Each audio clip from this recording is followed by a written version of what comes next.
Welcome back. Contractors are facing a January 2022 deadline to start paying their employees at least $15 an hour. An executive order from the Biden administration requires that pay rate for federal contractors and subcontractors. Stan Soloway is president and CEO of Celero Strategies. He's former Deputy Undersecretary of Defense for Acquisition Reform, and he's writing about raising the contractor minimum wage in GovExec. Stan, welcome. Thanks for coming on. The title of this piece is Raising the Contractor Minimum Wage. It's not as simple as it looks. Why isn't it, Stan?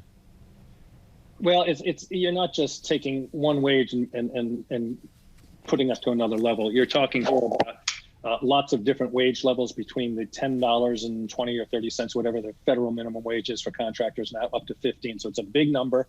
There's a lot of different people going to be affected by it, a lot of different functions affected by it. And it creates a whole set of both potential compression and gradations of raised pressures. So if you think about somebody making 10, 20, or 30 today going to $15, that's a 45% increase. What about somebody making $14 an hour today going to 15? It's a much smaller increase. Do they get proportionally the same raise? And then what happens to the folks over $15? Do they then also get proportionally raised upward? It's not to say any of this is a bad idea. I personally am a supporter of the $15 wage. And I think a lot of people in industry are perfectly comfortable with it because it's a level playing field. It's really an implementation question and recognizing the complexities of how the wage determinations are created and all the different layers and levels that are involved. I am not meaning to understate the complexity of the problems that you're laying out, the one that you described and the others in this piece, but aren't there human capital best practices that already exist for these kinds of things? Or is this so new that nobody's figured out what the options are yet, Stan? No, it's been done before. The last time the federal contractor minimum wage was increased was, I think, 2014 under the Obama administration. And that time it went from $7 and something, whatever the national minimum wage at the time was, up to the $10 plus level that we're at now. So we've been through this before, and they did phase it in over a period of time. So that's lesson one, because this executive order talks in terms of January 22, which really doesn't give agencies time to adjust their budgets. And really, I think, makes it even more difficult to create this sort of staging process that we need to sort of think through the issues. There's one other piece I think I'd add to this, Francis, and that is that you have the minimum wage as just one issue that has to be dealt with here. The other question is, what about other aspects of the Service Contract Act? In this case is what we're talking about. The Davis-Bacon Act for construction is also included, but I'm not really addressing that here. The Service Contract Act. What about other things that we could be doing to the Service Contract Act to make it more effective, make it more efficient, make it more worker-friendly, if you will? For example, if the government operation in a given community is the largest employer in that community for whatever function is involved, the government is actually setting the market rate for salary. So whatever the wage determination today is, that's it. And there's no external pressure to push it upward. So do we have cost of living adjustments? Do we have negotiated wages where you have unnatural market forces that suppress wages? Because the one thing people have to remember, and I think it's often misunderstood, you hear a lot about contractors don't pay this or they don't pay benefits and what have you.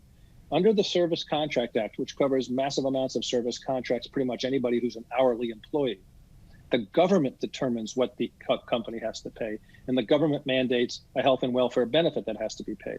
So the only way to make sure you keep pace with inflation and market forces is to make sure you either have outside market forces that are driving you, which is what the Bureau of Labor Statistics look at, or some sort of internal automatic process where you don't have those outside forces. So there's a combination of things that really should be dealt with in this whole process. Does the experience that you talked about a moment ago, where we've kind of been through this before, we've seen this movie already, does that inform us at all as to potential liability for a contractor if they find out a sub hasn't caught up with this yet? What's the recourse, or what's the potential exposure that a company has if somebody they're subbing to doesn't do it right? Well, it doesn't change the existing state of play. And so prime contractors are today liable to make sure that their subs are paying wages as determined under the Department of Labor's wage determinations, the prevailing wage rate.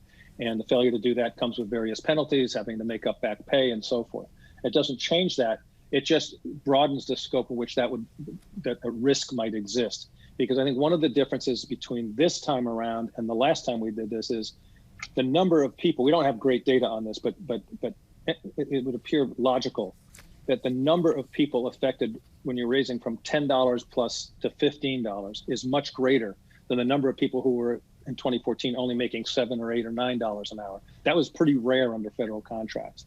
It's still pretty rare even under 15, but probably more common between that 10, 20, and $15 range, which means you have a larger universe of folks. The other piece is going to be, to your point about liability, agencies are required to do this. This could have real budget implications for certain kinds of missions, because if the labor costs of a mission are in that $10, $20 to $15 range and are really material to the cost of performing the mission, now the agency has a budget challenge and they have to figure out what to do about it, which is why phasing it in, not just all of a sudden hitting a switch, but phasing it in over a few years actually facilitates the agency being able to continue meeting its missions and adjust to the budget pressures it creates. We have about 30 seconds left, Stan, and that lack of data seems to me to be part of the problem. I've asked a bunch of people, how many potential employees does this impact? Nobody seems to know. Is there any visibility into that?